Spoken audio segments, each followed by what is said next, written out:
लेकिन भाई तो आपको पता है कि बिहार पुलिस के जो भी लोग फाइनल मेरिट का इंतजार कर रहे हैं उनके माइंड में बस एक ही बात चलते रहते हैं कि भैया फाइनल मेरिट कब तक आएंगे, कब तक नहीं आएंगे। तो देखो भाई मेरे फाइनल मेरिट के बारे में हम चर्चा करेंगे, ठीक है। लेकिन फिलहाल में फाइनल मेरिट आने से पहले दो चीज़ के ऊपर चर्चा कर लेते हैं, क्योंकि फाइनल मेरिट कब तक आएंगे इसके ऊपर तो बहुत लोग चर्चा कर रहे हैं, लेकिन दो चीज़ के बारे में हम चर्चा भी करते हैं, और वो आपका है मेडिकल रिलेटेड और दूसरा है आपका FIR वाले रिलेटेड, ठीक है।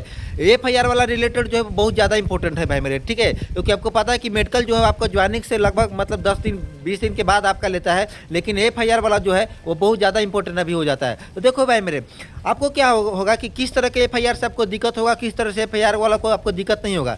तो देखो भाई मेरे, वैसा क्या है कि आपको वैसा FIR जो आपको गर्दनी बाग थाना से जो जहाँ पे आप दौड़ने गए थे वहाँ पे आपको मतलब केस वगैरह हो गया है, या बलात्कार या मर्डर का इस तरह का केस आपको हो गया है, तब उससे आपको दिक्कत होने वाला है, ठीक है। बाकी रही बात आपको कि जैसे लोकल थाने में आपको वैसा कोई मतलब केस वगैरह हो गए हैं, या मतलब आपको घर थोड़ा सा मारपीट वगैरह कुछ हो गया है, तो उस तरह के केस से आपको कोई दिक्कत होने वाला नहीं है, ठीक है। अब आपका दिक्कत होगा, थोड़ा बहुत दिक्कत होगा तो आपको मैनेज करवा लेना है, क्योंकि आपको पता है कि पुलिस वेरिफिकेशन जो होते हैं वो आपका मतलब ज्वाइनिंग के बाद आपका पुलिस वेरिफिकेशन आपके थाना में जाते हैं, ठीक है। लेकिन ये सब जो वेरिफिकेशन होते हैं, जैसा कि आपको पता है कि FIR वाला लिस्ट और रिजेक्शन लिस्ट, ये दो लिस्ट आपको आएंगे। तो FIR वाला लिस्ट जो होता है वो इसी तरह का आपको लिस्ट आते हैं। बाकी रही बात रिजेक्शन लिस्ट आपका क्या होते हैं, तो रिजेक्शन लिस्ट जो होते हैं भाई मेरे, जैसे आप मान लो कि दूसरे के सर्टिफिकेट पे आप एग्जाम दे दिए, दूसरे के जगह पे आप दौड़ लिए, या थंब नहीं मिला या कुछ नहीं मिला, ये सब नहीं मिला, तो उसको आपको रिजेक्शन लिस्ट वाले में डाल दिए जाते हैं, ठीक है।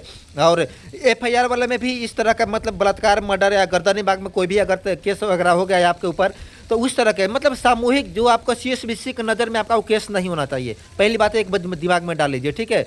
दूसरी बात आपको कि मेडिकल रिलेटेड, तो मेडिकल रिलेटेड भाई मेरा अभी ज़्यादा परेशान नहीं हो, ठीक है। बस आप फाइनल मेरिट आने दो, और फाइनल मेरिट के कुछ दिन बाद जैसे ही आएगा, अभी से अगर मान लो कि कुछ कान वगैरह में है, आँख वगैरह में है, तो उस सब अगर दिक्कत है तो आप करवा लो, ठीक है।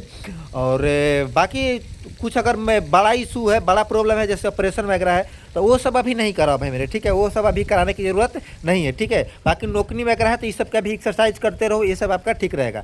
तो मुख्य रूप से हमारा बात था आपका FIR वाले के लिए, क्योंकि इसका सबसे ज़्यादा प्रॉब्लम देखने को मिल रहा है। और बाकी भाई मेरे, अगर किसी भी तरह का आपको FIR है तो आप कोशिश करो कि मतलब आपको मैनेज हो जाए, ठीक है, कंप्रोमाइज़ कर लो, क्योंकि आपको पता है कि एक छोटा सा केस के वजह से आपका पूरी जो नौकरी है ख़त्म हो जाएगी, ठीक है।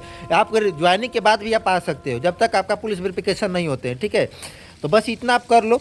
और रही बात भाई मेरे आपका फाइनल मेरिट के ऊपर चर्चा करने के लिए, तो मैं थोड़ा सा अभी वेट कर लो भाई मेरे, ठीक है। और वेट करने में क्या जाता है, आप कल तक वेट कर लो, कल मैं कुछ जानकारी आपको दूंगा, ठीक है।